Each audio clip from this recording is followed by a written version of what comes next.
dependent discussion today, talking a little bit about my work with chess and about the very neat model that I managed to make for move choices in chess.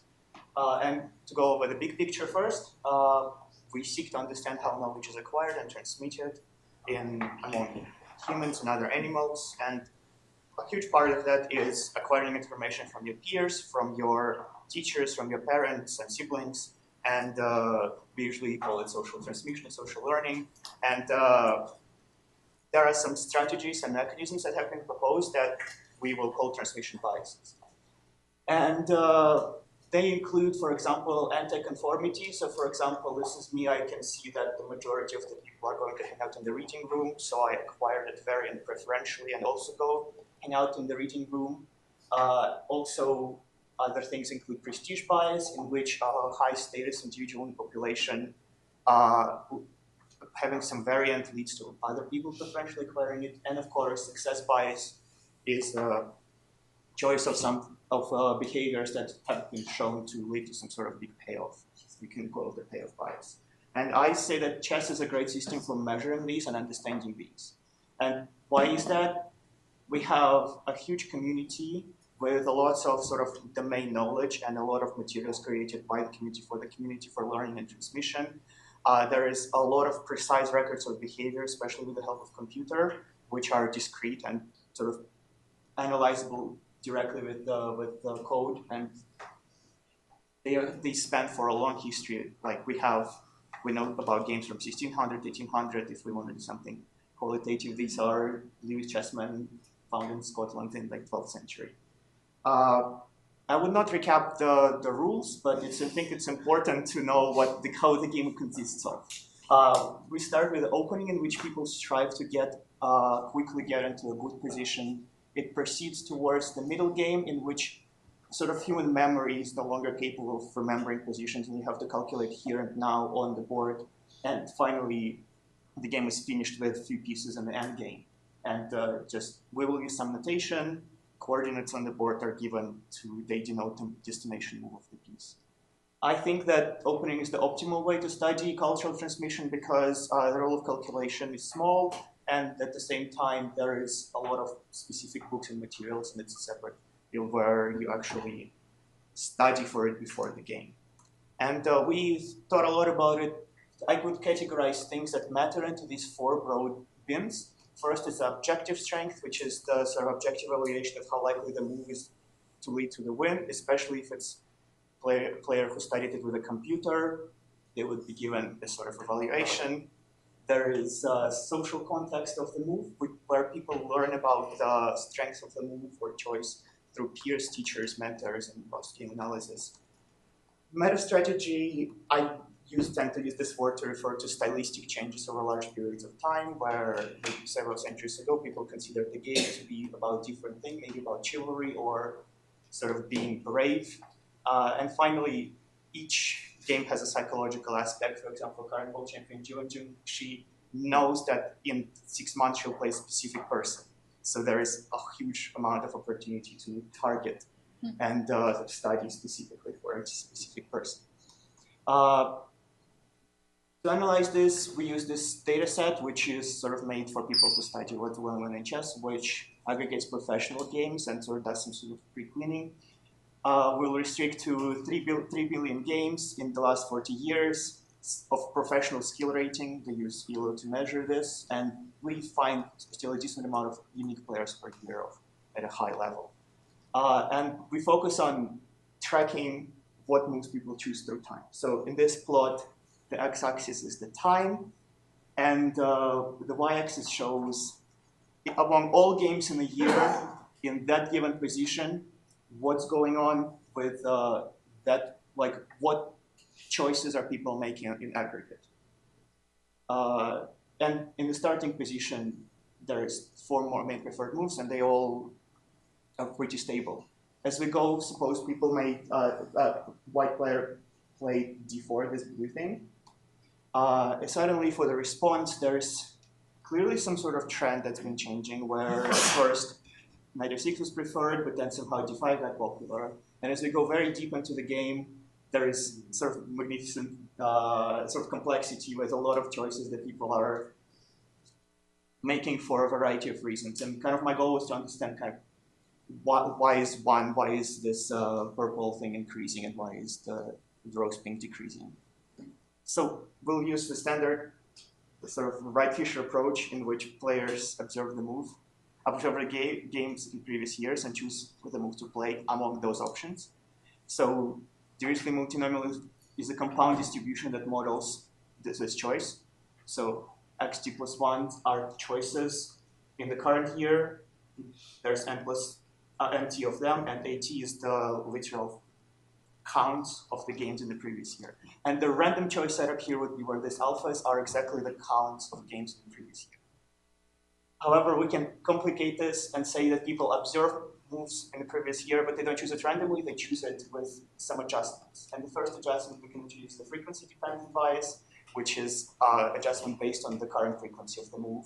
There would also be linear predictors, where we say that how well the strategy performed and how much it was played by the top players could also affect this choice. And this is a standard sort of fitness term that we added. We run this through some Markov chains. There's a lot of intricate details that we'll skip for now. And we will look at estimates of coefficients of my linear terms. But for frequency dependence, we need some more theory to analyze this properly. And go back to theory where people look at recurrences for frequency of a given variance through time. And we usually record it as on x-axis frequency in the current generation, and on the y-axis it would be the difference between last year and the current. And obviously, if the variant is neutral, its frequency never changes. So no matter what we have in current generation, it's always the same in the next generation. A positively selected variant was always chosen with higher probability than chance. However, whether it's conformity or anti-conformity, we see that for conformity, the majority variant is chosen preferentially over chance. And with anti-conformity, the rare variant is chosen rather than chance. And we can complicate this with multiple. That's sort of the situation we are in where we model both things in together. And we can just compute this counterfactual sort of posterior prediction from our model. I'll look through a couple positions that we analyzed in the paper this talk relates to. First is the queen spawn opening that we already considered. An knight f6 is at high frequency, then somehow this underdog move increased, but then once a significant fraction sort of decrease in frequency. So the signal actually is confirmed by this analysis of fitness, where d5 was preferentially adopted more than chance at low frequencies and vice versa at high frequencies.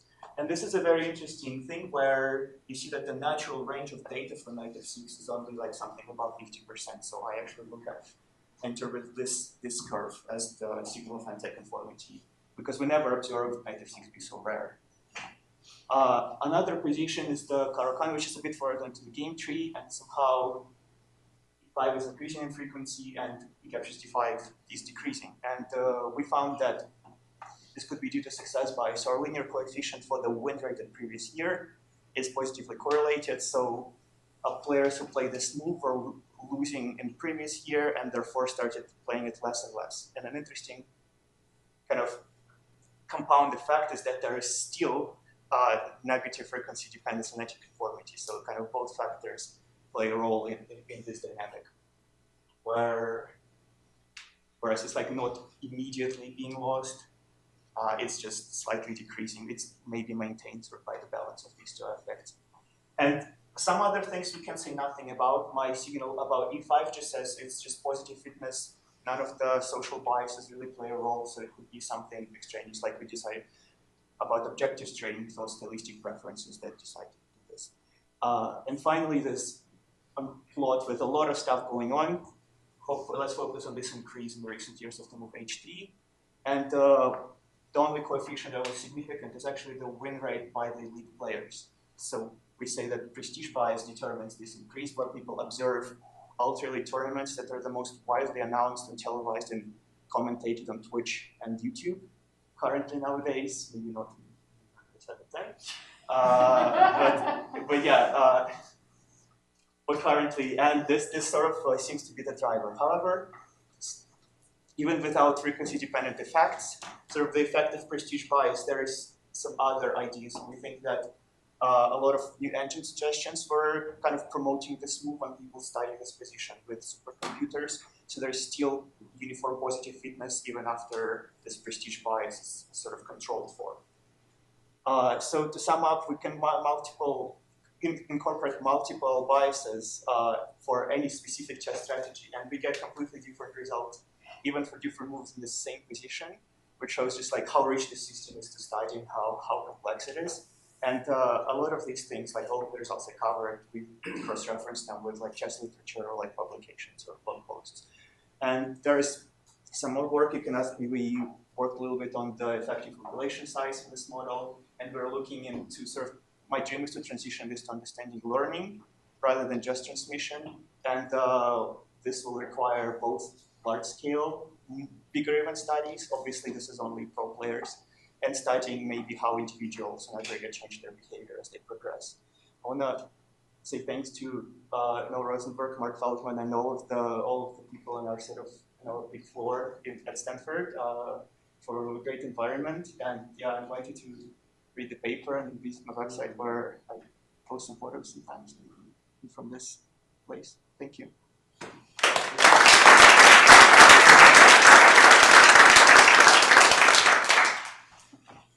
Any questions? Yes. Yes. So that's really cool. So you mentioned learning, Yep. and you have this great database, this CAISA base.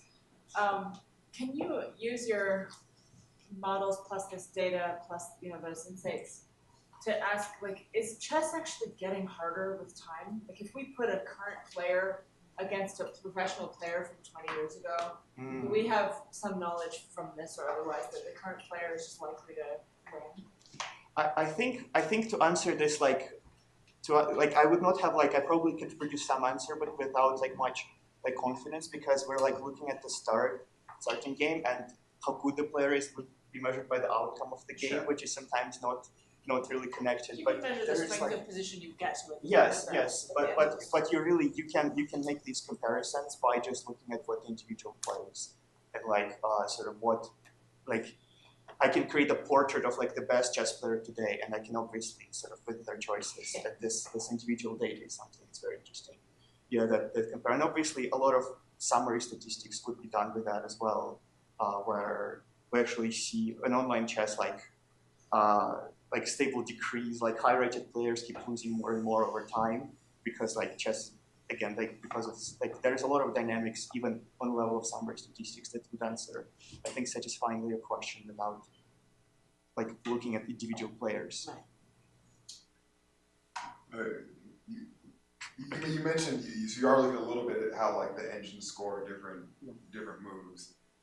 So are you planning to actually seriously incorporate that? Yeah. So the problem here is people. It's a variable that's constant in time.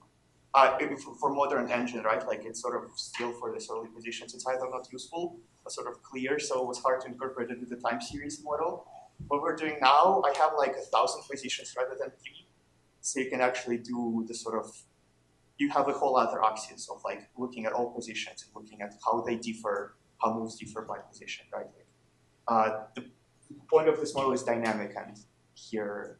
Oh, but I was thinking that so you treat how the engine scores as constant, yeah. But then you say the coefficients, coefficient that goes in front of that, how much that matters to the players, is dynamic.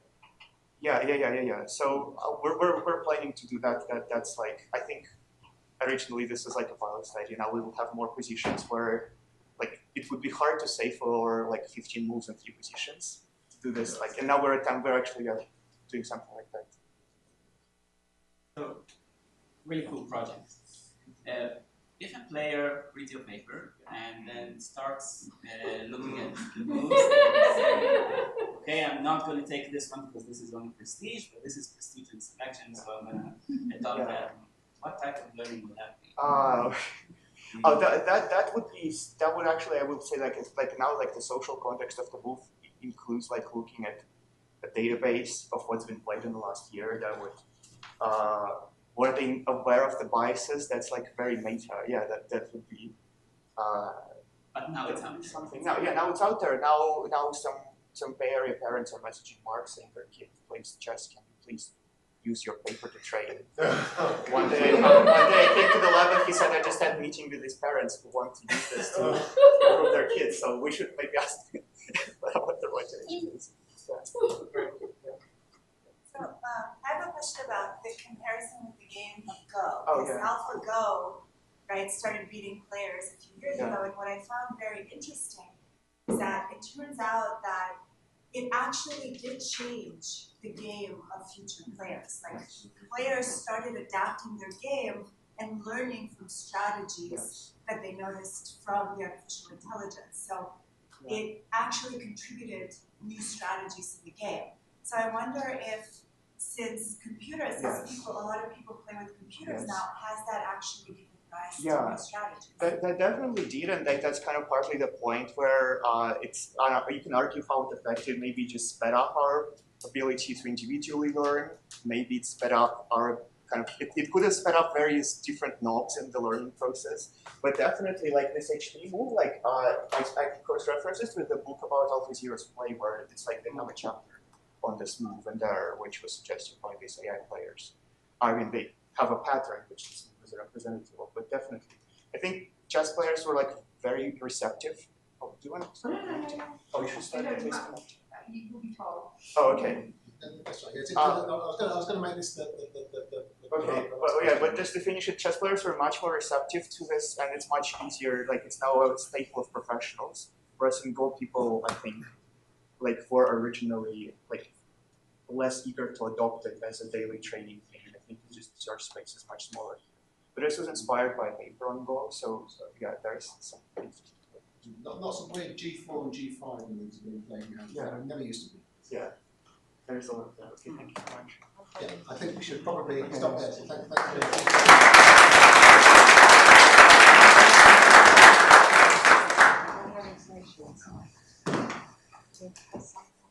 Thank you.